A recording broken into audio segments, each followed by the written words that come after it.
여러분께 부탁을 드리겠습니다. 지난번에도 이제 그 어려운 문제가 있었는데 우지라 교수님께서 강의하시는 내용에 이게 다른 촬영이나 핸드폰으로 풀로 찍게 되면 말씀 못하실 부분이 많이 있습니다. 그리고 그런 부분이 생기면 또 중국에 못 들어가실 부분도 또 생기기 때문에 우리 회원들에게 하실 것은 하시고 내용은 있습니다. 그래서 말씀하신 것의 비디오를 가지고 저희가 특별히 삭제할 것을 편집을 한 다음에 풀로 올려드릴 겁니다. 그래서 자료를 받고 싶으신 분이나 원하시는 분들은 저희가 얼마든지 편집한 자료 내용을 보내드릴 테니까 핸드폰으로 풀로 찍거나 다른 비디오를 안 찍어주셨으면 고맙겠다는 말씀을 먼저 드리고 우리 박계혁 회장님 모시고 인사 말씀 드리겠습니다. 박수로 부탁합니다. 우리 회장님 인기가 좋은데 박수 안 치신 분이 계십니다. 다시 한번 부탁드립니다. 안녕하세요. 새로운 장소에서 새해를 맞이해서 이렇게 다시 뵙게 돼서 무엇보다도 감사하고 반갑습니다. 지난해 그 어지러운 강정의 그 극렬한 시위를 비로하고 2020년 새해가 밝았습니다. 저희 한뿌리사랑 세계 모임은 이심전심의 마음으로 나라를 걱정하는 마음과 역사를 바로잡겠다는 마음과 또 우리 민족권을 회복하자는 마음을 가슴 깊이 느끼는 분들이 이렇게 모여주셔서 늘 그런 공감대를 가지고 올해도 계속 진행할 것입니다. 오늘 강의를 해주실 우시라 교수님께서는 그 남북이 당군을 국조로 모시는 단일 민족이라는 것을 강조해 주시고 또 남북이 통일된 당군 영정을 가져야 된다는 그런 통일 제안을 해 주셨습니다. 오늘 강의를 통해서 교수님께서 당군 영정에 대해 보다 구체적인 역사적인 사료를 제시하시면서 그 영정에 대해서 제시를 해 주실 것으로 봅니다. 오늘 이제 오랜만에 이렇게 뵙고 또 새해 첫 프로이기도 하지만 오늘 또 처음 와주신 분들도 뜻밖의 많이 오셨어요. 무엇보다도 감사하다는 인사를 드립니다. 네, 감사합니다. 우시라 박사님 모시겠습니다. 박수 한번 주시죠.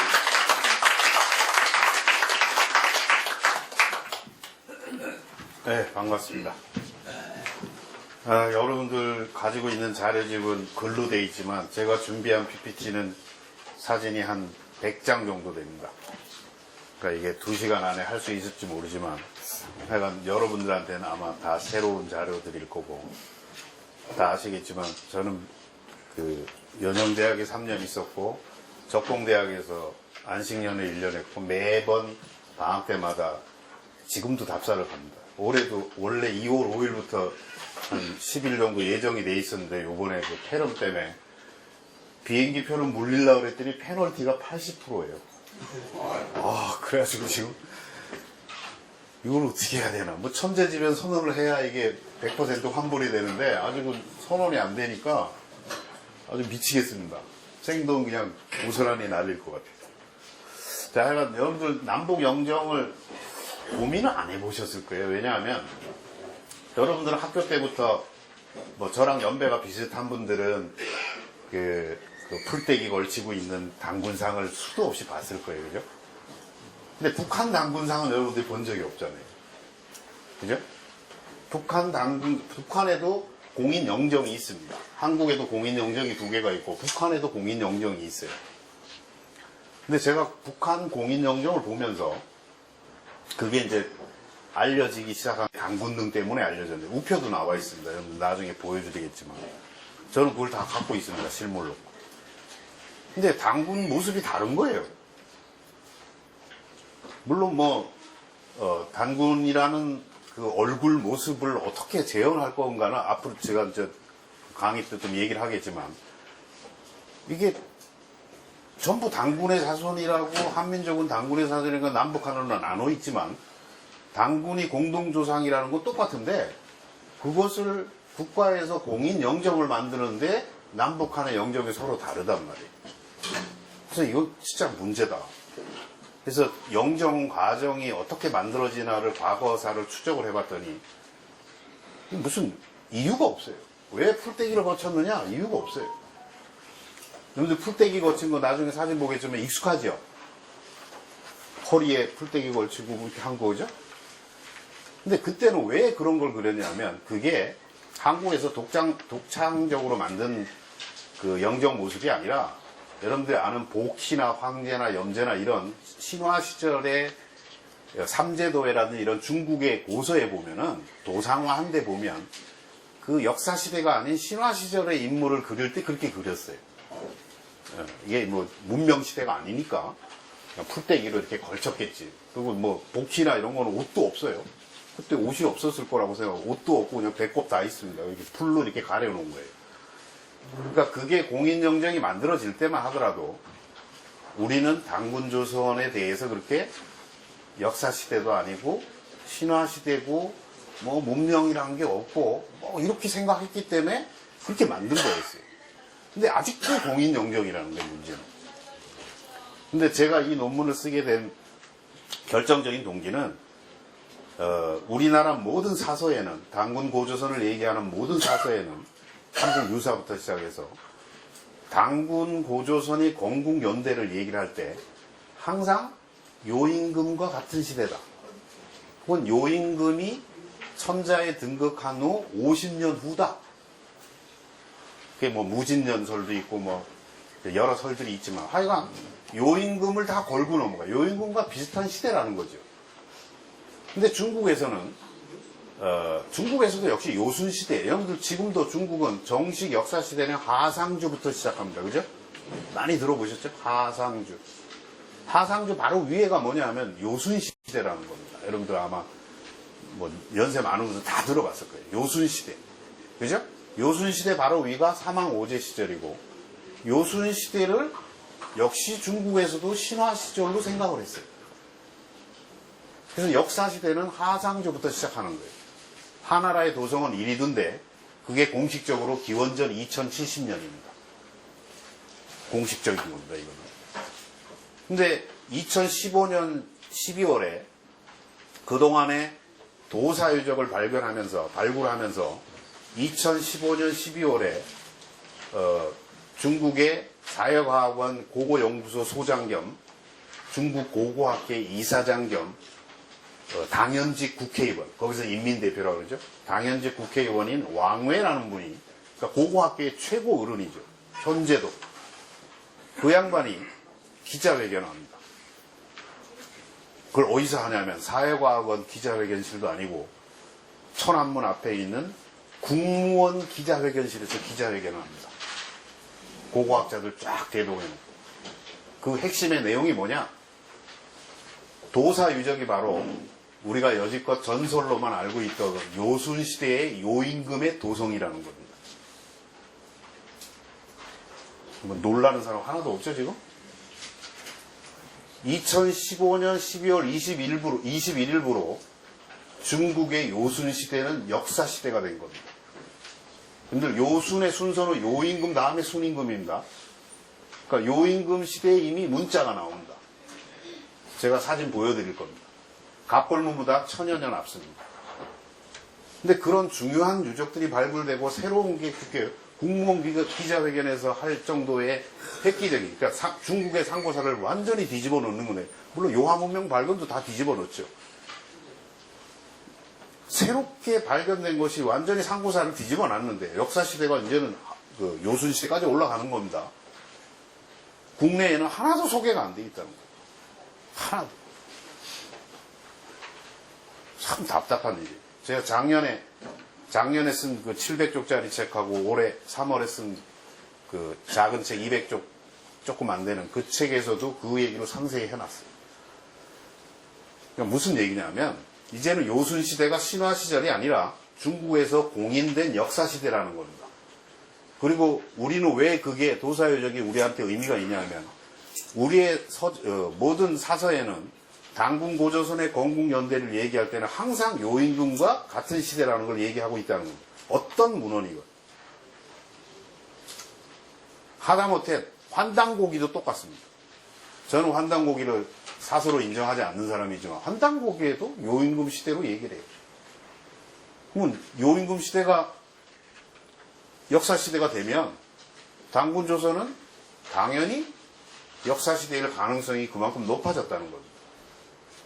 그리고 오늘은 얘기 안 하지만 또 하나 중요한 소식을 전해드리면 지금 책이 나와 있는데 1837년인가요? 프랑스 신부 레지 신부, 여기 아시는 분 있을 거예요. 레지 신부가 쓴 1837년인지 연대가 정확하지 않은데 1800이 아니라 1737년인가 그렇습니다. 그 당시에 레지 신부가 쓴 한국의 역사에 대한 것이 번역이 됐습니다. 불란서어로 원래 쓴 거예요. 불란서 신부니까. 그 다음에 영어로 번역이 됐습니다. 근데 거기에 당군조선은 짧게 언급되어 있지만 그 당군조선이 우리가 아는 대로 그런 전설 신화 시절이 아니라 이미 상나라, 주나라와 경쟁합니다. 이게 왜 중요하냐면 이거는 환단곡이라는 그 제야사계 서적이 나오기 훨씬 전, 200년, 300년 전 얘기라는 거예요. 그 사람이 한국이 얼마나 예쁘다고 뭐 우리 상고사를 일부러 뭐 포장해서 뭐 과대할 필요도 없는 거고 그 사람은 한국에 대해서 모르는 사람이에요. 중국에서 선교 활동을 한 사람이에요. 그 레지 신부의 그 책도 번역이 돼 있습니다. 최근에. 그래서 그 번역자하고 지금 제가 신문에 한 5, 6회 정도 연재를 하는 걸로 원고를 지금 쓰고 있어요. 그러니까 지금 당군고조선을 얘기하는데 여러 상황이 바뀌었다는 겁니다. 옛날과 달리. 첫 번째는 요한문명 발견된 건 여기 있는 사람 요한문명 다 알 거예요. 그죠? 그거 다시 하라 그러면 나 못합니다. 오늘 요한문명 또 해달라 그러면 나 안 했을 거예요. 난 똑같은 얘기 맨날 하죠. 얼마나 재미없겠어요. 그러니까 요한문명이 새로 발견됐죠? 도사유적 발견됐죠? 300여 년 전에 그 레지 신부의 고조선 관련 기록이 발견됐죠? 상황이 완전히 달라졌다는 거예요. 그 과정들을, 그러니까 그런 상황을 염두에 두고 여러분들이, 그러니까 당군 영정이라는 문제를 다시 한번 고민을 해보자고요. 자, 우리는 뭐 알다시피 남북한은 당군을 공동조상으로 모시는 한 민족입니다. 근데 아까 말씀드린 것처럼 공인 영정이 서로가 다릅니다. 그래서 저는 남북한 지금 관계가 굉장히 안 좋습니다. 정치적으로는 굉장히 안 좋아요. 정치적으로 이렇게 불안할 때 남북 관계를 소프트 랜딩 하는 방법이 뭐냐 이게. 그게 여러분들 뭐 문재인 정부에서 하는 뭐 개성공단이니 남북 이산가족이니 금강산 이런 걸로 소프트 랜딩 하려고 하는 거 아니에요, 근데? 그것도 어렵잖아요. 유엔 제재 때문에. 그래서 제가 이 제안을 통해서 야, 그러지 말고 당군이라는 것을 단일 조상으로 모시는 걸 인정을 한다면 우리가 교류를 시작하는 소프트 랜딩의 첫 발로 당군 영정을 통일해보자, 남북한이. 서로 다른 건 제가 보여드릴 겁니다. 그래서 이 당군 영정을 통일하는 사업은 그냥 화가들 데려다가 그리는 게 아닙니다. 제가 좀 이따 보여드리겠지만 예수상을 복원을 했어요. 예수상을 예수의 초상화를 복원했는데 그거 어떻게 하는지 압니까? 요새는 고고하게 발전해가지고요. 여러 학자들이 연합을 해가지고 제가 이따 사진 보여드릴 겁니다. 예루살렘, 그러니까 예수가 살았던 그 지역에 예수가 살던 그 시대에 죽은 사람들이 있잖아요. 예수의 신분은 알려져 있는 거잖아요. 실존 인물이고. 그래서 예수의 인골은 찾을 수 없지만 예수와 같은 시대에 같은 시기에 같은 장소에서 살던 사람들의 두개골을 다 확인하고 DNA 분석해가지고 놀랍게도 흑인의 곱슬머리입니다. 여러분들이 상상하고 있는 예수의 모습과 전혀 다릅니다. 제가 이따가 사진을 보여드릴게요. 그게 진실에 가까운 거예요. 그러니까 강군정 정도 그냥 화가에게 그려라. 네가 알아서 뭐 꿈을 꾸든 그런 게 아니라 이제는 그런 인골들, 발굴된 인골들, 예를 들어서 기원전 2000년을 전후한 시기에 요동, 요서, 북한, 한반도 북부 지역에 그 시대의 인골들이 많이 있잖아요. 그죠? 한반도는 많지 않아요. 한반도는 산성 그 토질이라 뼈가 삭아버립니다. 그러니까 막 3000년, 4000년 전에 인골들은 거의 다가 삭아서 없어져요. 근데 여러분들 아는 것처럼 이 만주 일대는 그 조양을 중심으로 한 적봉 뭐 이런 데는 전부 화강암지대입니다. 그러니까 인골이 그대로 발견돼요. 6000년, 7000년 전 것도, 8000년 전 것도. 그게 왜냐하면 화석화가 됩니다. 석회질이 스며들면은 뼈가 삭질 않고 화석화됩니다. 화석화. 그런 여러 추론할 수 있는 자료들이 있다는 겁니다. 이제 하나씩 살펴보겠습니다. 자, 이제 제가 이제 신화가 아닐 가능성 제가 앞에 살짝 모두에 제가 말씀을 드렸고, 요한문명 발견된 거 여러분들 다 아는 겁니다. 중국에서는 황제족으로 끌고 간다고 얘기했죠. 요한문명이 황제족이 만든 거면 이거는 뭐 그 이후에 모든 동북아시아의 북방 지역에, 즉 우리가 얘기하는 요동, 요서 이 일대의 모든 소수민족 황제의 후예라는 게 중국의 지금 본 입장입니다. 거기에는 만주족, 조선족, 몽골족 다 들어가는 겁니다. 굉장히 심각한 문제. 하여간 그건 제가 말씀을 많이 드렸으니까 요한문명 지역은 여기입니다. 전통적으로 만리장성 밖에 여기입니다. 지금은 요서를 중심으로 이렇게 발견되고 있지만은 점점점 확대되고 있습니다. 점점점 확대되고 있습니다. 자, 이 지형을 보면 여기 요한데, 요하가 이렇게 기역자로 가는데 이 한가운데 카라친 사막이 있습니다. 이 카라친 사막이 제가 있던 데가 적봉인데, 적봉시인데 이 카라친 익숙하지가 않아가지고 카라친 사막이 여기가 평지입니다. 평지. 남북으로 한 200km에 동서가 한 500km 됩니다. 얼핏 잡으면 대한민국만합니다. 대한민국만한 그 사막이 지금은 한가운데 자리 있습니다. 요하의 중류 지역을 완전히 차지하고 있어요.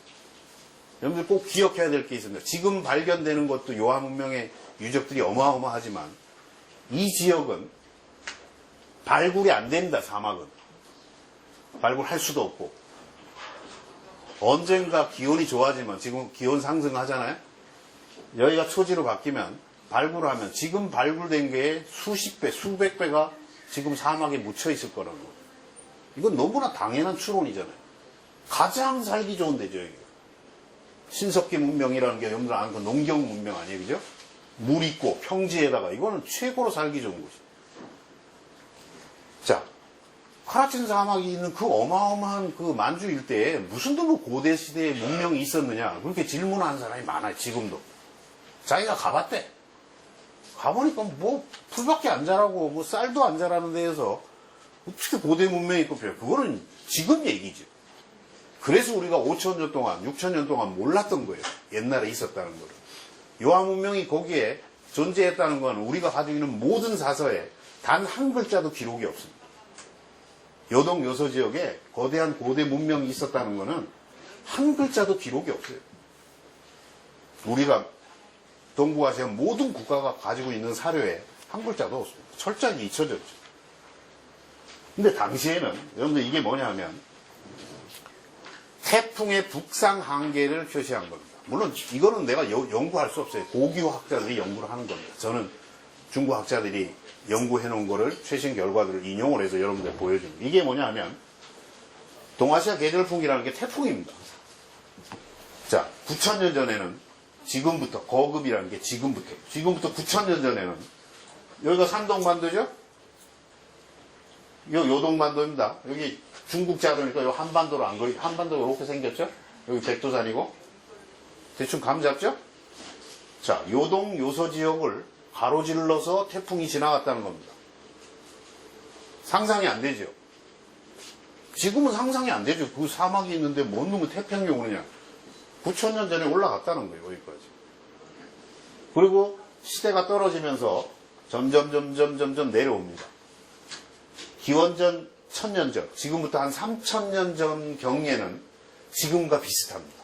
여러분들 지금 태풍이 올라오면 태풍이 항상 이렇게 올라와서 이렇게 가죠. 아세요? 이렇게 꺾이잖아요. 이렇게 꺾이는 이유가 뭔지 알아요? 동쪽으로? 인도 계절풍 때문에 그렇습니다. 인도 계절풍이 이렇게 불어요. 그러니까 얘네들이 올라오다가 태풍이 올라오다가 계절풍을 만나면 꺾입니다. 이렇게. 그래서 동남아시아에서 올라오다가 제주도나 저 남해안에서 일본 쪽으로 꺾이잖아요. 항상 태풍이. 옛날에도 그랬어요. 이거 왜 지형적인 원인이 히말라야 때문에. 그러니까 이게 점점 내려오는 거예요. 8000년 흑룡화 홍산 시절이 요 시절입니다. 아마 요쯤에 있을 때예요. 요쯤에. 그러면 태풍이 오면 바람만 붑니까? 비를 몰고 옵니다. 비를. 그러니까 그 당시로는 아주 살기 좋았다는 거죠. 여러분들 이거는 제가 홍산문화가 이제 요하무의 가장 핵심적인 신석기 시대인데 이게 해수면이 현재 해수면입니다. 바닷물 높이 평균 한 10m 이상 높았습니다. 해수면이. 바레만 인근이. 그러니까 바닷물이 10m 이상 높았으면 거기에 연결되는 강물도 높았다는 거죠. 너무 자연스러워요. 자, 이거는 기온인데 지금은 언제부터 건조화가 시작된 5000년 홍산문화가 끝나는 기원전 3000년경부터 건조화가 시작됩니다. 이건 건조를 나타내고 이건 습한 기후를 나타냅니다. 그러니까 여기는 습한 기후였어요. 아까 태풍이 지나가는데 건조할 리가 없잖아요. 3000년부터 그러니까 기원전입니다. 그러니까 지금부터 5000년 전부터 서서히 건조화가 진행됩니다. 그리고 이건 평균 기온입니다. 현재의 평균 기온이 요 짙은 선인데 자, 여러분들 요하무명이 한창 꼽히던 홍산문화를 중심으로 해서 좌우로 지금보다 평균 기온이 2, 3도 높죠? 이걸 다 감안하면 홍산문화, 요하무명이 가장 꼽히던 홍산문화 시절에는 지금의 한반도 중류 기후와 똑같습니다. 이해가 되시죠? 서울을 중심으로도 개성, 대전, 그 기후가 옛날에 5000년 전, 6000년 전에 그 요하 문명의 핵심 지역인 조양, 적봉 이런 데의 그 기후 조건입니다. 가장 살기 좋은 거예요. 덥지도 않고 춥지도 않고. 그래서 고대 문명이 꼽힌 겁니다. 근데 보시는 것처럼 기온이 뚝 떨어지기 시작하고 건조화가 시작되면서 청동기 시대 하가점 하층 상층 지나면서 그쪽은 유목문화, 여러분들 신석기 보면 농경이죠. 유목지대로 바뀌기 시작합니다. 그래서 잊혀져 버린 거예요. 그 다음부터는. 유목족들은 움직여 다니잖아요. 그죠? 움직여 다니잖아. 그러니까 그 고대의 기억을 다 잊어버린 거예요. 땅에 묻혀 있지만 그들은 기억이 없는 거예요. 그리고 다 이주하지요. 그 농경에 길들여져 있던 사람들은 한반도로 내려오든 중원으로 들어가든 내려와서 흩어집니다. 자, 이게 그 요하무명의 고고화 문화인데 이건 오늘은 이거 얘기할 거 아닌데 여러분들 아마 다 알고 있을 겁니다. 그죠? 이 지역이 가장 핵심적이지만 현재로서. 자, 이거는 제가 만든 건데 번호가 빠를수록 시기가 올라가. 소화선은 현재까지 발견된 가장 이른 신석기인데 기원전 7000년까지 올라갑니다. 지금부터 9000년 전이다. 그러니까 이 시대가 내려가면서 점점 영역이 확대되잖아요. 그죠? 이건 이제 중국에서 학자들의 그 논문 자료나 이런 걸 바탕으로 제가 그림을 이게 계속 확산됩니다. 계속 확산됩니다. 자, 두 번째는 이제 고조선, 단군 고조선이 이제 허공 아닐 가능성은 첫 번째는 요하문명 발견 말씀드렸고, 두 번째는 도사유적입니다. 아까 제가 잠깐 얘기 드렸죠? 자, 중화문명 탐험 공정을 끝내면서 이걸 12년 동안 합니다. 여러분 제목을 보세요. 중화문명의 탐험, 근원이 어디인지를 탐구하는 공정. 공정이라는 건 프로젝트의 그 중국식 표현입니다. 그러니까 중화문명이 근원이 어딘지를 탐구하는 공정, 프로젝트를 12년을 합니다. 12년의 결과가 뭐냐? 중화문명은 요하에서 시작되어서 그게 황제족이 이룬 거고 요순시대는 실사라는 겁니다. 그 마무리하는 공정에서 이거를 발표합니다. 아까 내가 왕의 얘기를 했죠? 12월 21일. 전 날짜도 잊어먹지 않습니다. 도사유적이 요임금의 도성인 평양이고 우리가 쓰는 평양, 양자가 다르죠? 요순시대는 실제 역사고 도사유적은 기원전 2500년에서 1900년 사이에 도성이다 이 말이에요. 자, 어떻게 생겼느냐? 그래서 이 발굴 보고서 보면 아주 놀랍습니다. 4권짜리 나와 있는데 아마 그것도 이 4권짜리 있다만 전화번호 하는 거를 갖고 있는 사람은 국내에 나밖에 없을 거야, 아직은. 자, 하여간 이 보고서에도 기원전 2400년 방국 단계의 왕릉이다 이렇게 정식으로 표현을 해놨습니다. 그리고 사전에 국가도시다. 그리고 여러분들 아는 것처럼 하우, 상탕, 하우, 그러니까 하나라, 상나라, 주나라 가기 전에 그 외에 우순이 있고 당요가 있습니다. 당요라는 말은 나의 연세 마신 걸 알 때 당은 국가 이름입니다. 이게 최초의 국가 이름입니다. 당이. 그래서 나중에 당나라라는 걸 여기 또 갖다 쓰는 우리 이시조선시대 조선이란 말을 옛날 거 있는 거 갖다 쓰는 것처럼 당나라, 한당 원명청 할 때의 당나라는 이 당자를 갖다 쓴 겁니다. 우두, 순임금이 봉해진 지역의 국가명입니다. 다 마찬가지입니다. 그러니까 하상주 이전에 요순시대부터 이제 국가시대로 잡고 있다는 겁니다. 자, 이 사람이 왕입니다.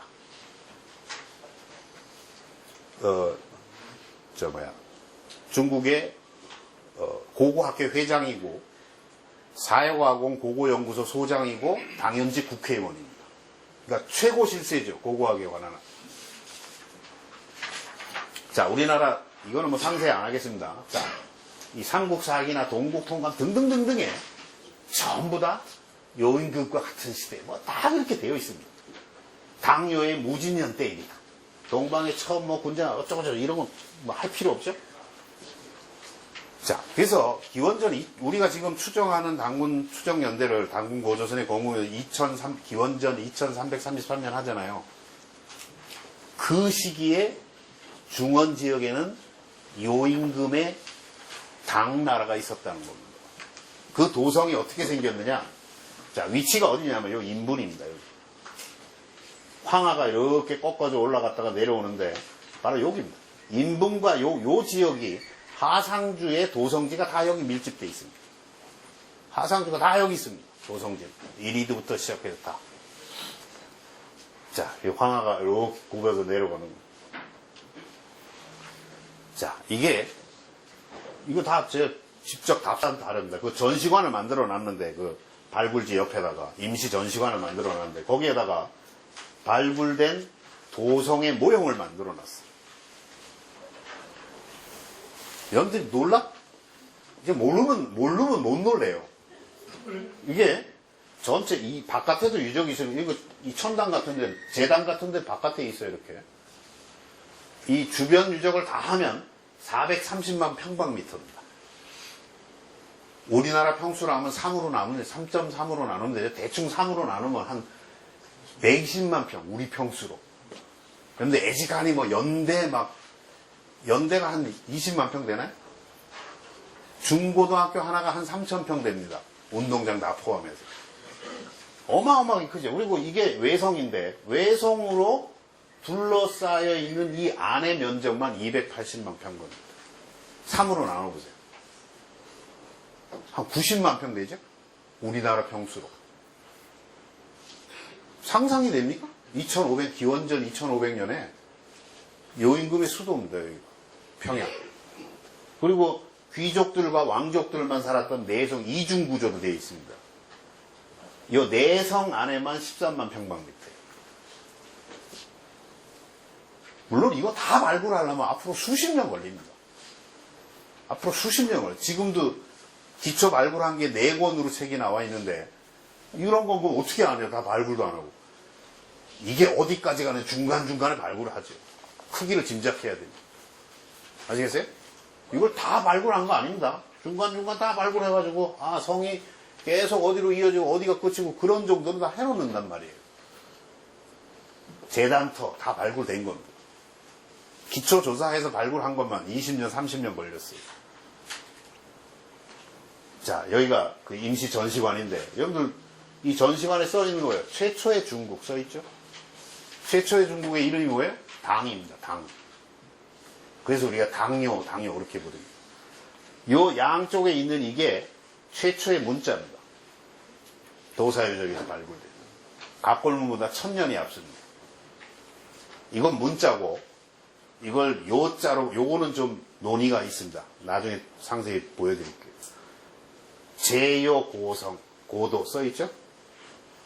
요 임금의 옛날 수도다 이 말이에요. 최초의 중국. 이게 도사여적을 압축해서 보여주는 거예요. 이게 발굴 보고서입니다. 2015년 12월 21일 날 발간입니다. 4권이에요. 저거 있는 사람도 거의 없을 겁니다. 자, 이게 가장 오래된 문자입니다. 여러분들 이거 본 적 없을 거예요. 글씨가 요만하게 어디 기퉁에 써 있는 게 아니라 이 편한데 좀 평평하게 납작하게 되어 있는 큰 이게 뭐 주병인지 주병으로 지금 보고 하여간 거기에 이따만하게 써 있습니다. 양쪽에 하나씩. 그래서 이제 문자의 역사도 갑골문이 아닙니다. 이미 갑골문 아니 이미 산동 쪽에서 이미 동의에 토기에 있는 문자들이 이미 발굴된 적이 있어요. 그거보다 이른, 갑골문보다 이른. 이제 이게 현재로서는 공식적으로 그 왕회가 인정한, 즉, 고고학계에서 인정한 중국의 최초의 문자입니다. 여기 써있죠? 지들이 전시할 때 이렇게 써놨어요. 가장 오래된 문자가 이게 중국에서. 내가 어거지로 얘기하는 게 아닙니다. 자, 이렇게 써있습니다. 그래서 요거는 갑골문과 똑같습니다. 요 문자는 갑골문과 똑같아요. 갑골문도 똑같아요. 이게 요거에 대해서는 어떤 사람은 2글자로 보기도 하고, 뭐, 요자로 보는, 많은 사람이 요자로 봅니다. 요 임금의 요자로. 근데 요거는 좀 논란이 있어요, 아직도. 그러니까 그 요자로, 또, 역자나 명자, 요렇게 한 4가지 견해가 지금 그 고문자 학자들 사이에 이견이 있는데, 그래도 가장 많은, 견해가 있는 게 요자입니다. 자, 여기 또 재단도 있습니다. 아까 내 바깥에 있는 거 해놨죠? 이거는 천문대. 이게 세계 최초의 천문대입니다. 이미 천문대 이 사이사이로 들어오는 빛의 각도를 가지고 계절을 나누고 했던 이미 논문들이 많이 나와 있습니다. 이미. 이거에 관한 논문들도 이미 나와 있습니다. 첨성대보다는 한 4000년 빠릅니다. 어떤 사람들 첨성대가 세계 최초의 문자, 이걸? 돌이 아니라, 흙으로 쌓아놓은 겁니다. 요건 돌이죠. 여기서.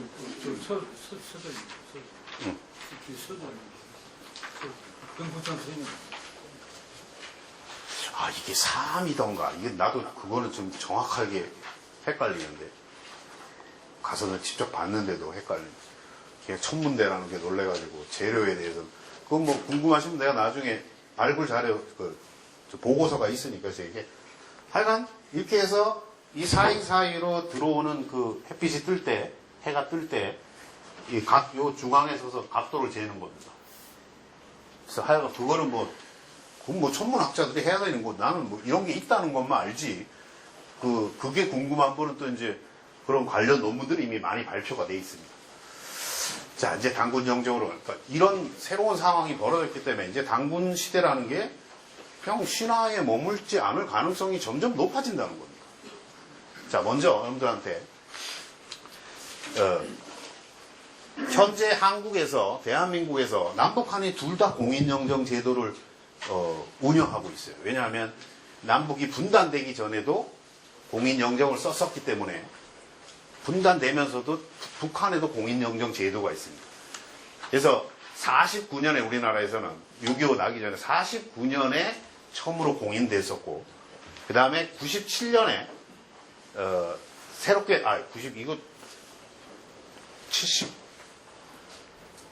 77년인데 이게 오타네요. 78년에 공인된 영정이 있습니다. 그래서 그걸 보시면은 여러분들 이거 여러분들 나이에는 전부 이게 익숙하죠, 그죠? 책에도 이걸로 나왔었어요. 이게 46년에 그려서 49년에 공인된 거고, 이게 78년에 지금 현정에서 쓰는, 보통 지금은 이거를 씁니다. 이것도 공식적으로는 이것도 공인영정입니다. 자, 이 두 개를 쓰는데 북한의 당군영정도 이렇게 생겼습니다. 북한도 처음에는 우리처럼 대종교 계통에서 나온 그림이거든요. 이게 그건 오늘 뭐 상세하게 안 해요. 대종교 계통에서 내려온 거를 동아일보에서 46년에 공모를 합니다. 동아일보에서 당군의 자손인데 우리가 영정을 만들어 이렇게 공모를 합니다. 공모를 해서 만든 거예요. 근데 그때 여러분들 아는 것처럼 뭐 우리나라 민족주의 계열의 독립운동 투사들은 뭐 거의 대부분이 대종교 신자였잖아요. 그러니까 그 대종교 계통에서 내려오는 그림이 선정이 된 거예요. 그러니까 북한에서도 유사하게 이렇게 그리다가 요새는 당군등 발굴 이후로는 이렇게 바뀝니다. 당군등 발굴 이후. 자, 그래서 이 북한에서도 이 삼성전 안에 가면 또 영정이 조금 다르죠? 이거 젊잖아요. 이거하고 좀 다르잖아요, 느낌이. 근데 하여간 당군, 이게 지금 당군능 염들, 여기 가본 사람들도 여기 있을지 모르지만 9층 피라미드로 해가지고 이 안에 당군 뭐 인골이 있다는데 그거 뭐 한국에서도 안 믿죠? 이게 정식 우표입니다. 95년에 기념우표, 당군능은 93년에 오픈했고 조성을 했고 그걸 기념한 우표가 이렇게 뭐라 그래요? 발간이라 그래야 되나 이거? 하여간 우표를 기념우표를 만들었습니다. 거기에 정식으로 나오는 공인영정이 요겁니다. 자, 그렇다면 제가 왜 영정이 통일하는 게 필요하다고 얘기를 하냐면 제가 많은 사진을 보겠지만 당군을 그린 애들 그림 그림집 뭐 당군 조선에 대한 이야기부터 애들 책부터 해가지고 다 다릅니다. 다 달라요. 자, 이게 지금 국립부여박물관에 기탁되어 있는 이런 것들이 대종교 계통에서 가장 원형적인 모습이 하나가 남아 있습니다. 아직도. 자, 이거는 2008년에 당궁한군 특별 우표가 전 이거 다 갖고 있습니다. 이 우표는. 거기서 우표를 만들었는데 국가의 공인영정이 있음에도 불구하고 쥐들은 마음대로 이렇게 만들어놨어. 훨씬 젊죠? 옷도 다르고. 그죠? 옷도 달라요. 머리 모양도 다르고.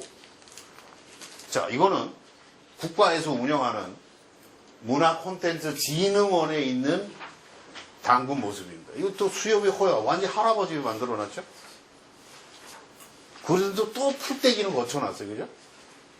풀떼기 없어진 지가 77년부터 없어졌는데, 또, 이것도 국가에서 하는 거예요, 진흥원은. 근데 또, 캐릭터 한다고 이렇게 또 풀떼기를 또 부활시켜놨어. 자, 이거는 뭐, 사사로이 모시는 건데, 뭐, 여기 막, 면류관까지 씌워놨어. 세상에, 면류관에 언제 등장하는데, 기원전 2300년, 이게 당군이고, 이거는 뭐, 환웅인데, 그 시대에 면류관을 씌워놓으면 어떻게 하겠다니. 뭐, 근거가 뭐냐, 이게 나는. 이렇게 다양하게 있다는 거예요. 여기 또, 영동에 있는, 여기 또, 얘랑은 또, 이 당군은 또 까만 수염이죠? 그게 또 풀떼기는 걸쳐놨어. 옷을 입고. 아니, 옷을 입었는데 풀떼기 왜 필요합니까? 풀떼기가 왜 그렸다 그랬죠? 복희, 뭐, 황제 이런 거 그릴 때 옷이 없던 시절에 그냥 뻘거벗고 자기네 성인인데, 그죠? 그 미안하니까 이렇게 풀떼기로 가려놓은 건데 옷을 다 입고 왜 풀떼기를 걸치죠? 저 여기는 청원에 있는 당군 성전인데 안에는 바뀐 영정을 하고 바깥에 돈 더 많이 들인 동상은 또 화강암으로 한 건 또 풀떼기를 걸쳐놨어. 기준이 없다는 걸 내가 보여드립니다. 어린이 만화입니다. 어린이 만화면 완전 할아버지죠? 비파형 그리려면 제대로 그리든가. 비파 같지도 않죠? 자, 이거는 증상교에서 나오는데 무슨 옥황상제죠? 이것도 웃기네. 또 거기에서 나오는 그 당군편 그 어린이 역사 시리즈에는 또 당군은 또 이렇게 젊어. 자, 이건 또 애들용으로 한국사 가르치는 뭐 일권이 항상 고조선 나오겠죠, 당연히. 일권에 있는 건데 얘는 무슨 뭐 샤만인지 앞에 뭐 동경도 걸고 뭐 꽃갈도 쓰고 비파형 동검이면 모르겠는데 뭐 지작대기는 왜 들고 있는 거지. 그리고 이런 걸 옷은 어디서 보증했는지 도대체 알 수, 지멋대로 그린다 이 말이에요. 근데 애들은 이걸 보고 배우는 거 아니에요, 그죠? 애들이 오죽하면 그림에서 글씨를 모르는 아이들을 위해서 그림 그리는 거 아니에요. 그럼 그림이라는 이미지는 무지무지 강렬합니다, 그죠? 자, 이거는 또 엄혜숙이, 이게 사실 제 친구입니다. 대학교 동기인데 이렇게 해놨어. 이건 무슨 뭐 명청시대의 황제를 그려놓은 거예요. 왜 이렇게 그려요? 기준이 뭔지 모르겠어요. 여기 또 당군 젊었을 때는 또 요새 또 이런 마호라가 유행하나고요. 두 번, 세 번 해가지고. 그럼 뭘 근거로 이렇게 하느냐 이 말이야, 내 말을. 여기는 또 백기당 선생님이 옛날 73년에 만화인데 난 이거 보면서 너무 웃긴 게 모르겠어요. 여러분들 중에 나랑 비슷한 느낌 받는 사람이 난 이거 딱 보자 관우가 생겨. 관우. 연세 많은 분들 딱 느낌이 오죠. 관우. 삼국지. 뭘 가지고 이런 모자는 어디서 난 것이며 그냥 그리면 되는 거야. 기준이 없어. 기준이. 이래 갖고 되겠느냐. 이게 김산호 선생님 또 완전히 막 철갑 갑옷 두르고 막 이렇게 해놨어. 자, 그럼 도대체 얼굴을 어떻게 해야 될 거냐 이게. 당군 얼굴 본 사람 손 들어보세요. 없잖아요.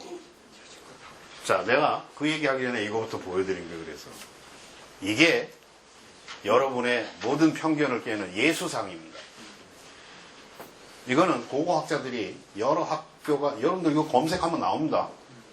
정식으로 뉴스에 나온 거예요. 여러분들이 체크를 못해서 그렇지. 이게 눈동자 색깔, 머리 곱슬에다가 거의 뭐 여기 중동에 가면 이런 사람 많죠, 지금도? 예수는 이렇게 생긴 거예요. 막 금발에 쫙 흰 옷 입고 양치는 그 서양화된 코 뾰족하고 그거 다 뻥입니다. 그런 예수는 존재하지 않았어요. 그러니까 이 사람들이 어떻게 이걸 그럼 복원했느냐? 아까 제가 말씀드렸죠? 예수는 실존 인물이에요. 그죠?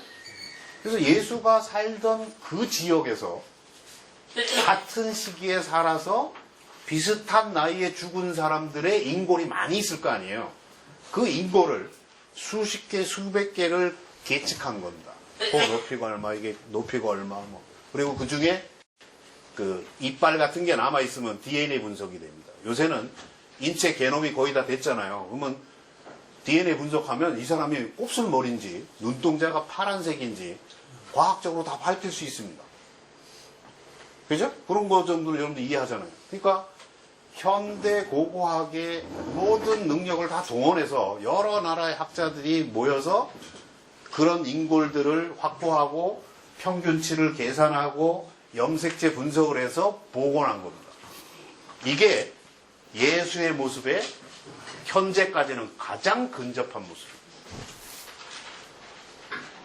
이해가 되시죠?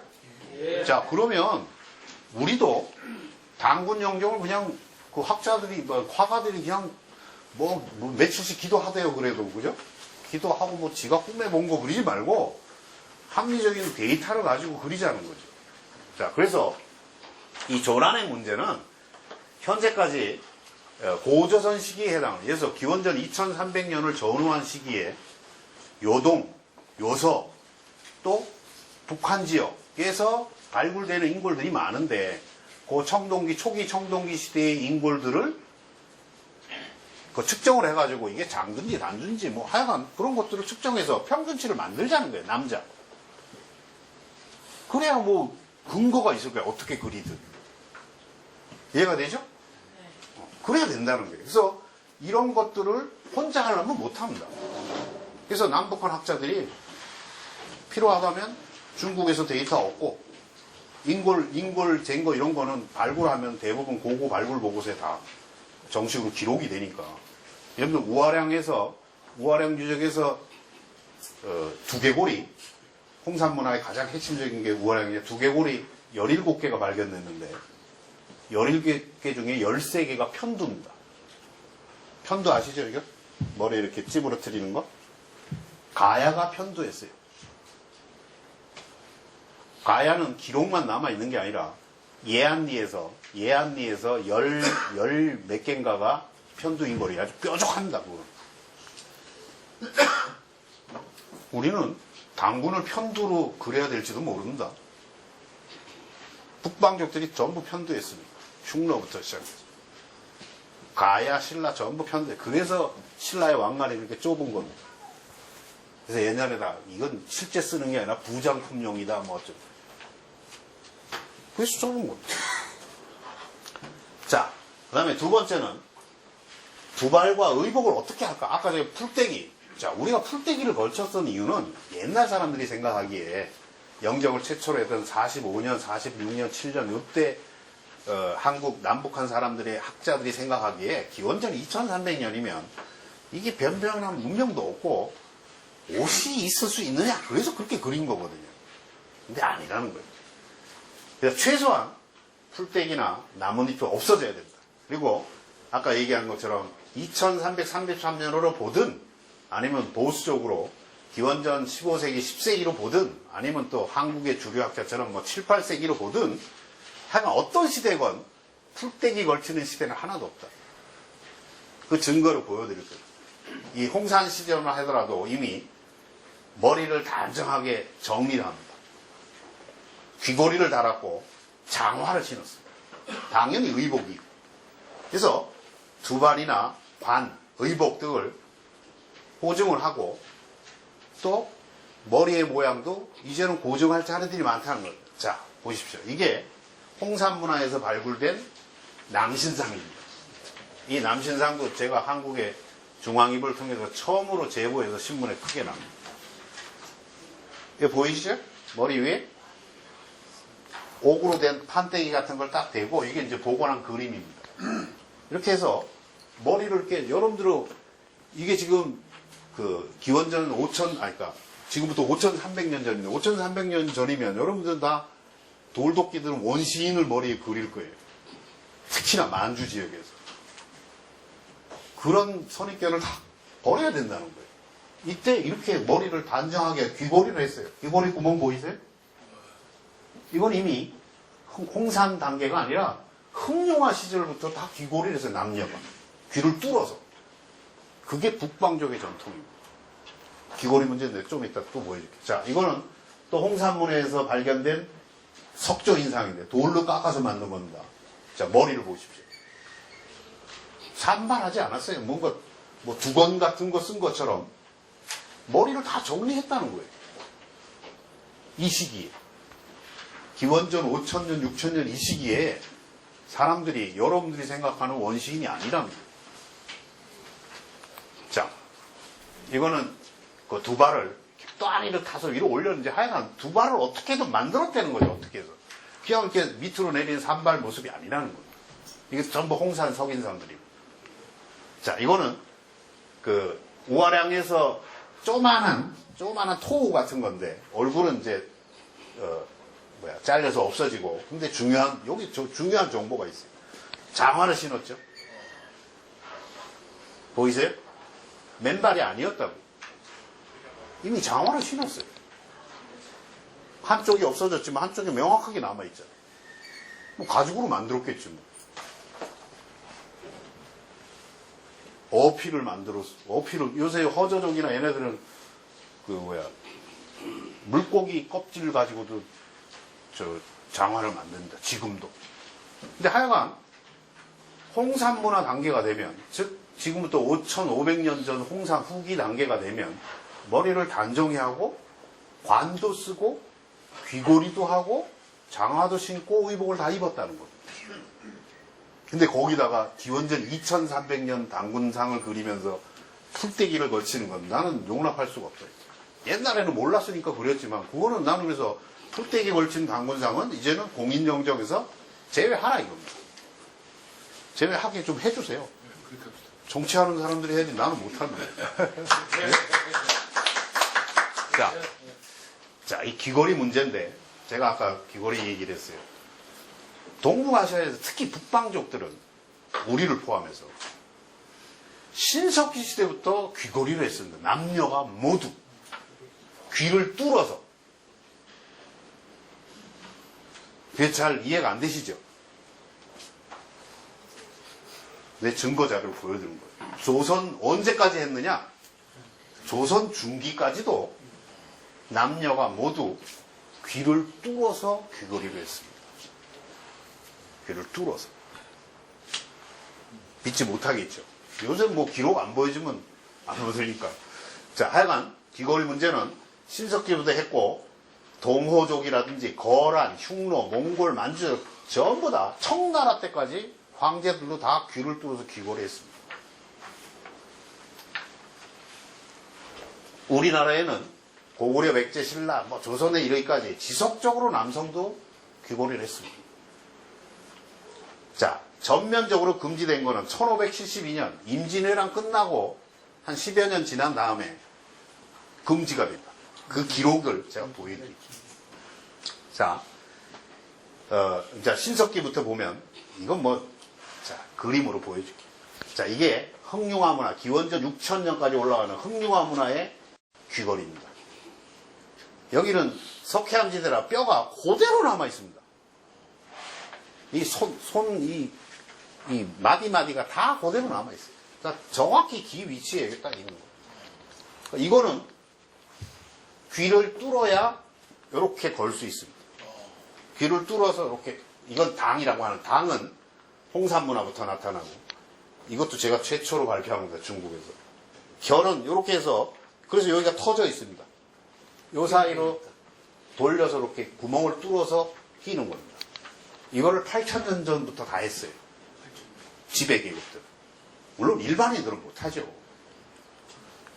자, 요거는 당이라는 건데, 이게 홍산 문화에서는 결도 나오지만 당이 나옵니다. 이렇게.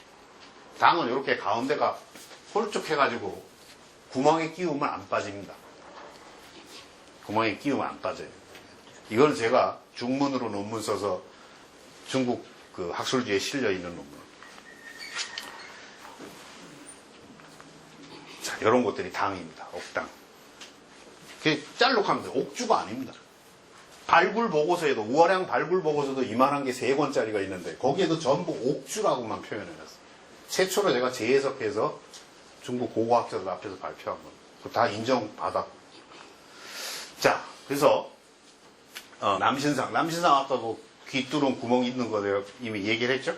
여기는, 옥결은 발견 안 됐지만, 구멍을 뚫어 놨어요. 뚫어서 귀걸이 했다는 거예요. 자, 동호족입니다. 여러분, 동호는 고조선과 바로 옆에 이웃하고, 어떤 사람은 동호 자체가 고조선 큰 여러 소수민족 중에 하나로 보는 사람들 많이 있습니다. 산용이 이건 뭐. 하여간 동호족, 이 적봉박물관에 동호의 왕이 수렵하는 장면을 인형으로 복원을 해놓은 건데, 제가 가서 찍은 사진입니다. 보이십니까? 귀걸이 하고 있죠? 물론 이제 금으로 바뀝니다. 금은 언제부터 나오면 하가점부터 나옵니다. 하가점 4층부터 금 귀걸이가 나옵니다. 근데 이 북방족들은 귀를 뚫어야 됩니다. 그냥 이렇게 하는 그런 거 없습니다. 자, 여기도 남자들, 다 남자잖아요. 그죠? 다 귀걸이 했죠? 얘는 안 했어. 신분이 낮은 놈이지. 자, 보이죠? 여러분한테 좀 이상하게 보이죠? 이상하지 않습니다. 벽화에도 다 남자들 귀걸이 했죠? 거란입니다, 이게 다. 자, 징기스칸, 이게 적봉 발문관 2층에 징기스칸 귀걸이 했죠. 얘도 귀걸이 했죠. 몽골 황제들 다 귀걸이 했습니다. 귀걸이 했죠. 다 귀걸이 했습니다. 지금 여러분들 몽골에 가면 징기스칸이 전부, 모든 지폐가 전부 징기스칸입니다. 이게 만투록이나 만투록짜리부터 다 징기스칸입니다. 다 했죠? 여러분들한테 익숙한 겁니다. 고구려 신라 백제 사신들 그려놓은, 그죠? 다 아시죠? 벽화입니다, 이게. 우리나라에 없는. 자, 이게 백제 고구려 신라인데, 다 귀걸이 했죠? 어디 가겠어요? 자, 여러분들, 일찜의 드라마를 본 사람이 있는지 모르겠어요. 일찜에서 남자가 귀걸이 했죠? 선비인데 귀걸이 했죠? 이게 한국 드라마에서는 조선시대를 배경으로 하면서 남자의 귀걸이 단 첫 번째 드라마입니다. 여러분은 무심하게 봤는지 모르지만 나한테는 기념비적인 드라마예요. 그리고 또 이게 리얼리티예요. 자, 이거는 2015년에 개봉한 순수의 시대라는 영화입니다. 이게 이성계입니다. 이성계 귀걸이 하고 있죠? 여러분들이 지금 나이가 되실 때까지 수많은 사극을 봤을 거예요. 그죠? 처음 봐요, 귀걸이. 귀걸이 본 사람 있어요? 남자 귀걸이? 다 역사 왜곡입니다. 전부 역사 왜곡입니다. 이게 영화로서는 조선시대의 남성에게 최초로 귀걸이를 한 영화입니다. 그러니까 나한테는 특별하죠. 여러분한테는 좀 이상하잖아요. 자연스럽지가 않잖아. 근데 이게 원래 리얼리티예요.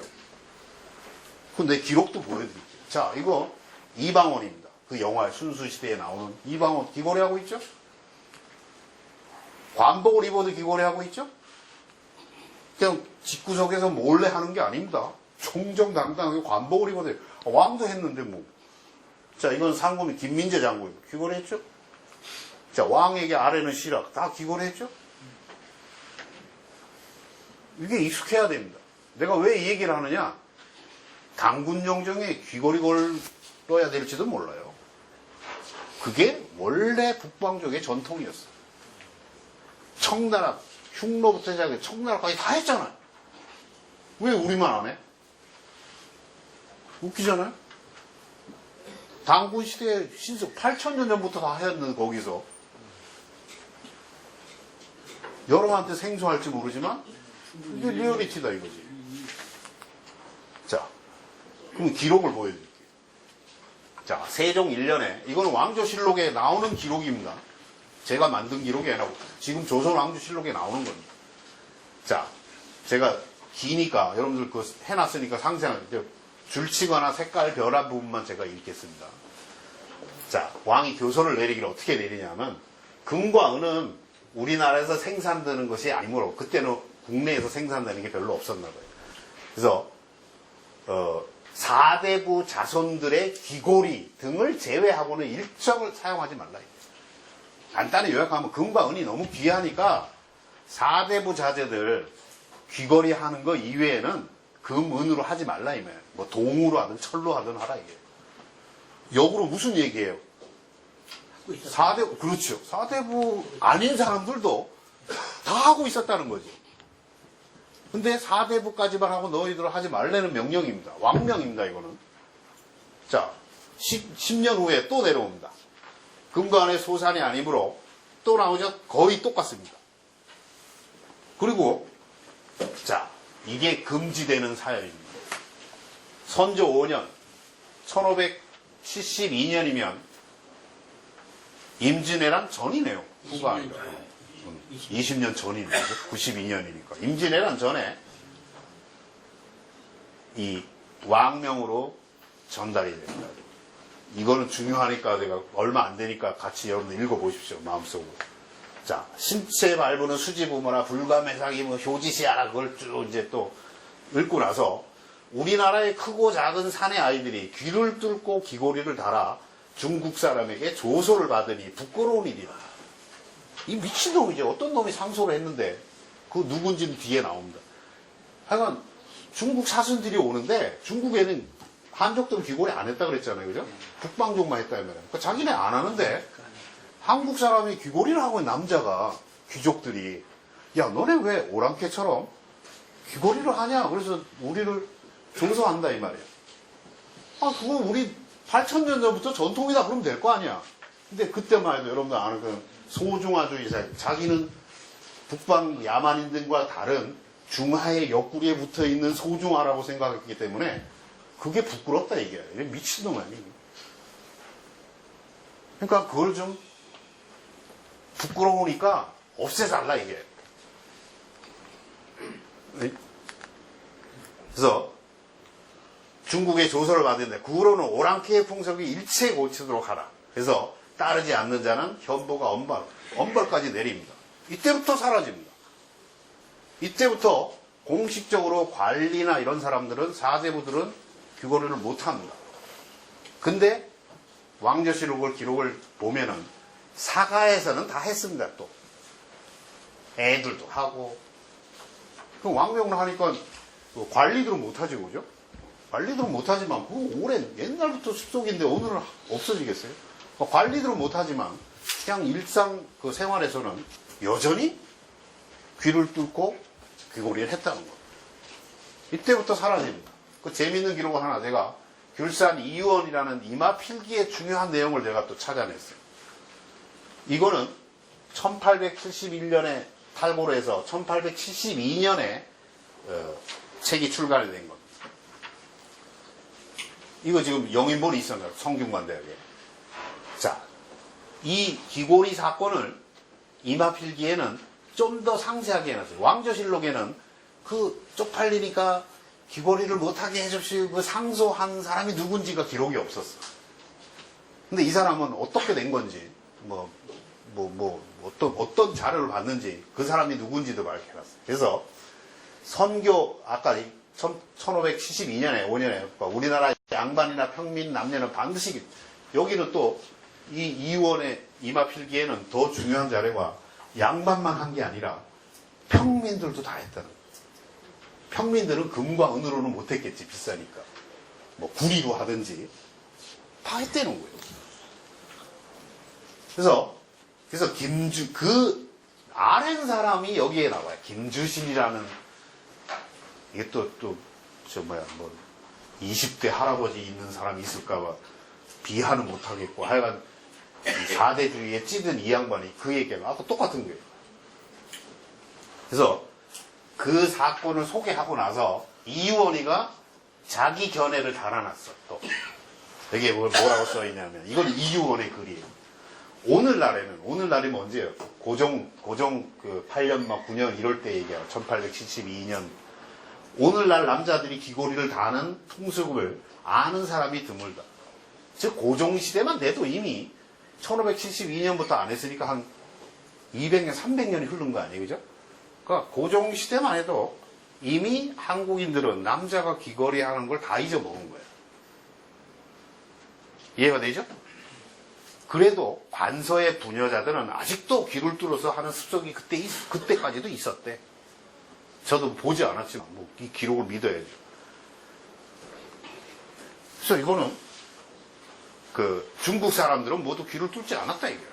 그 당시에도 중국은 안 뚫었지만 우리가 했다.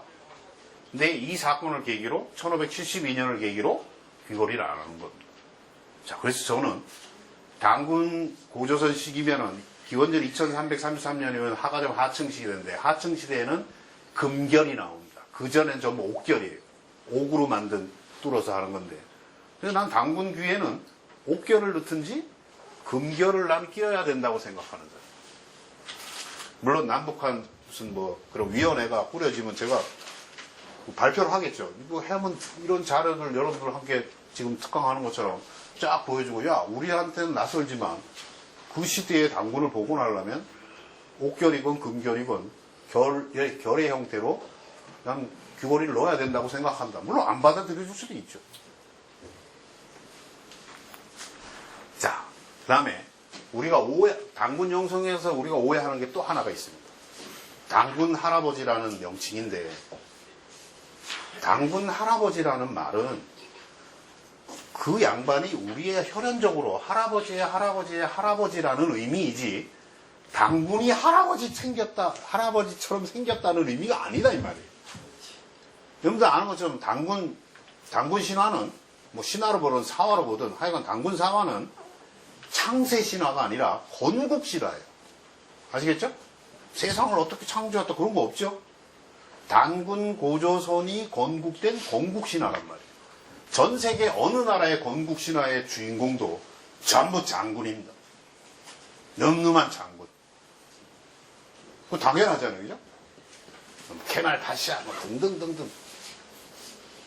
건국을 한 사람들은 전쟁을 통해서 건국을 하건 뭐 어떻게 하건 간에 대부분은 늠름한 장군 형태인데 우리는 전부 할아버지 모습으로 기리고 있다는 거예요.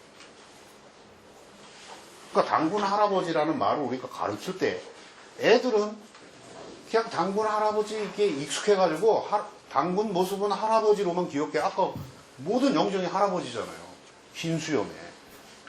실제로 공인 영정에는 까만 수염임에도 불구하고 애들은 흰 수염이 더 익숙한 거예요. 근데 잘못됐다는 거예요. 당군 할아버지는 할아버지 모습이 아니라는 거예요. 자, 그거를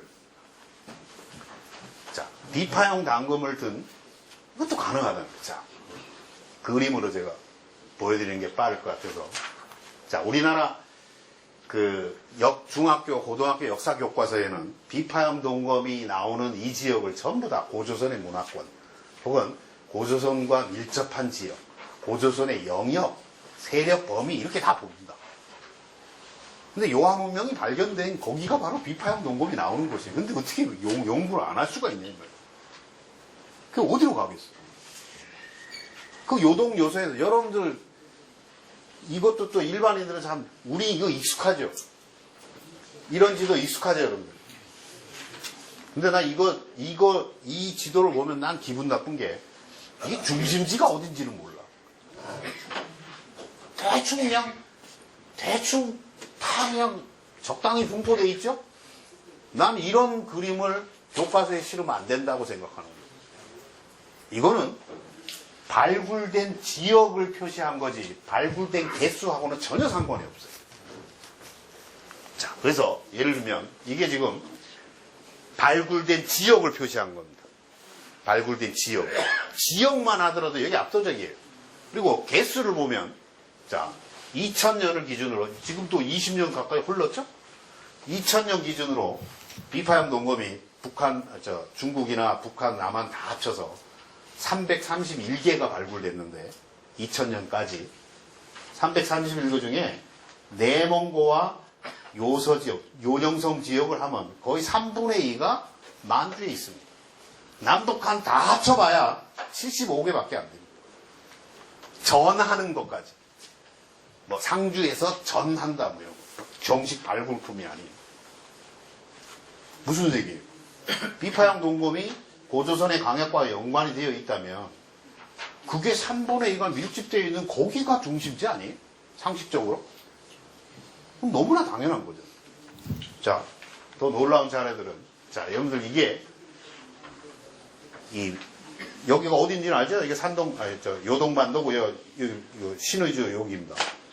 자, 이 내몽고와 요동 일대에 여지껏 발견된 청동기 유적을 점으로 찍은 겁니다. 수천 개가 발견됐죠, 여지껏. 청동기 시대 유적. 하가점 상층, 하층 뭐 합쳐서 청동기 시대. 철기 시대 빼고. 어마어마하죠. 밀집 정도를 보라 이거야. 이거를 잘 안 보이죠? 이게 내몽고과하고 요령성께 달라요. 서로 책이 달라서 얘네들은 하도 많으니까 점이 작아. 요령성은 하나가 점이 크고. 그래서 제가 없는 실력으로 포토샵으로 이어 붙인 겁니다. 비율 맞춰서. 요걸 확대해 볼까요? 어디 갔어? 확대한 거 안에는? 아, 이게 확대한 거네. 자, 청동기 시대가 산동반도, 대련 뭐 이런 데도 있지요. 근데 여기는 수를 헤아릴 수가 없어요. 제가 이 집을 매년 답사 다닌다 20년을 다니고 있었잖아요. 여기에 가면요, 빠린좌치, 우치, 오한치, 어무특히, 치박물관, 적봉박물관 하면 비파형 동검이요. 거푸집까지 다 있습니다. 여러분들 우리나라에 남한에서 발견된 거는 전하는 것까지 해서 한 35개인가 그런데 정확한 숫자는 아닙니다.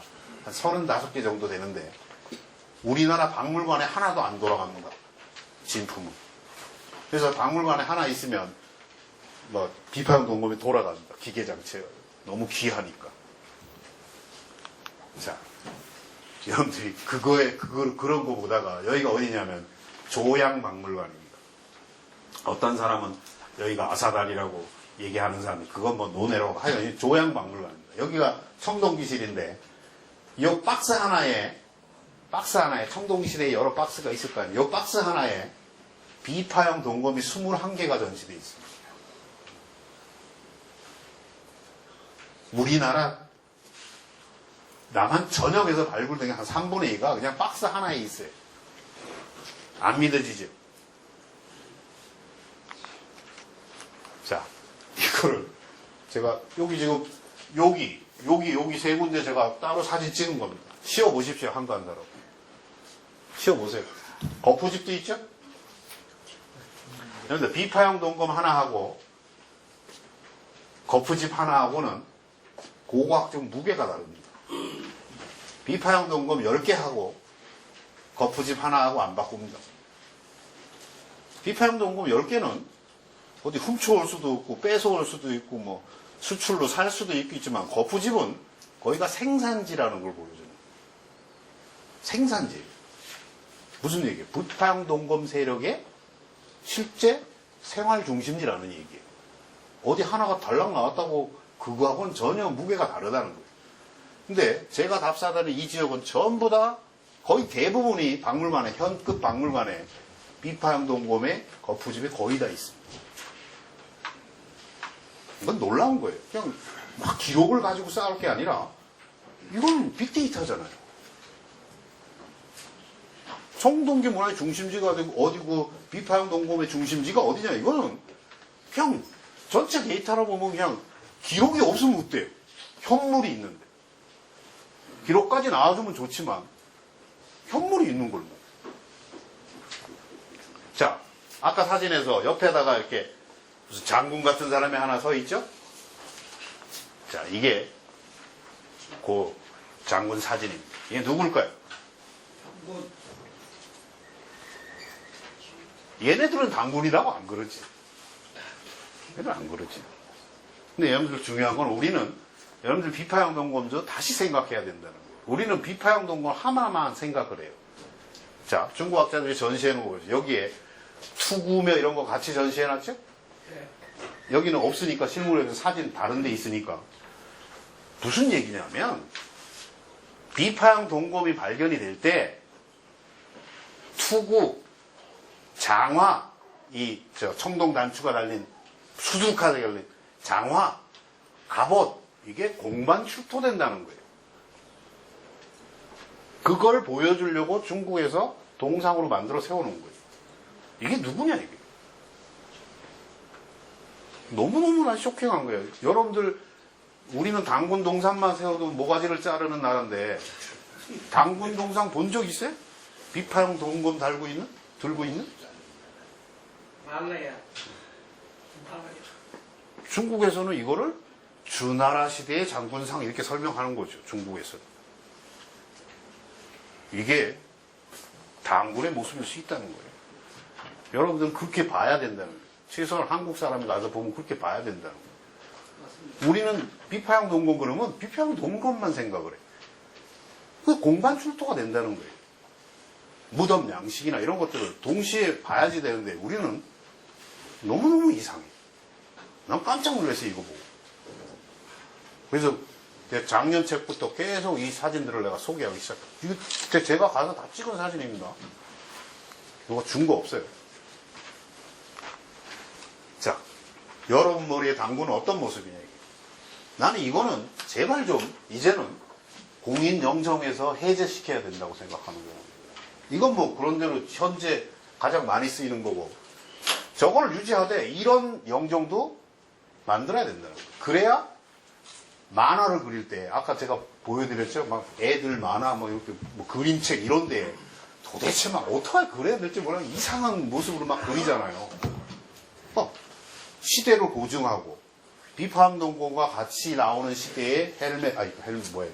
투구나 갑옷, 장화 이런 거를 고증한 이런 모습을 그려줘야 그 다음에 화가들이 뭐 저 어린이 책 만드는 놈들이 이걸 좀 변형해서 그리지. 근데 이거 지금은 그런 기준이 하나도 없대요. 지가 마음대로 그려. 지 마음대로 그려. 그런 기준을 우리가 만들어야 돼. 그게 남한만이 아니라 이제는 남북한이 같이 하자는 거야. 그 이제 중요한지 알겠죠? 왜 그런 얘기를 하는 거예요? 네. 자, 그래서 이제 글을 마칠 텐데요. 남북한의 영정들이 다 공인제도를 가지고 있는데 그 공인영정이 다르다는 겁니다. 아까 보신 거죠. 그래서 우리가 남북한의 경제교류도 어려워지고 정치교류는 아마 뭐 한동안 안 될 것 같고 저도 당군학회 지금 부회장을 하고 있는데 그 남북한 공동 그 학술대회를 하려고 통일부에서 몇 년 전이죠. 2013년인가 12년인가 학술대회 지원금까지 받았어요. 2천만 원인가 뭐 가까이 받았어요. 그래가지고 그 북한 학자들 논문도 이미 다 받고 한 3, 4일 남겨줬는데 평양에서 하기로 했는데 개성에서 하기로 했는데 그 학술대회 한 3, 4일 남기고 핵실험을 해버렸어요. 북한에서. 그래서 그 돈 다 반납하고 그 다음에 일절 교류가 없어요. 일절 교류가 없어요 지금. 그 전에 당군학회는 북한 학자들과 여러 차례 그 공동 학술 대회도 하고 했거든요. 다 단절돼 있어요. 사실 이런 거는 정치 경제 문제와 전혀 상관없잖아요, 그죠? 이게 민족 내부 문제고 그래서 나는 이거를 정식으로 논문을 써서 그래서 제안하는 거는 이게 뭐 북한까지 전달될지 모르지만 북한 학자들과 한국 학자들이 그런 정치 경제적인 경색 국면을 푸는 소프트 랜딩을 출발하는 걸로 학술적인 교류를 이런 의미 있는 영정 통일을 위한 공동 모임을 한번 해보자. 이게 제 개인적인 생각입니다. 네, 고맙습니다.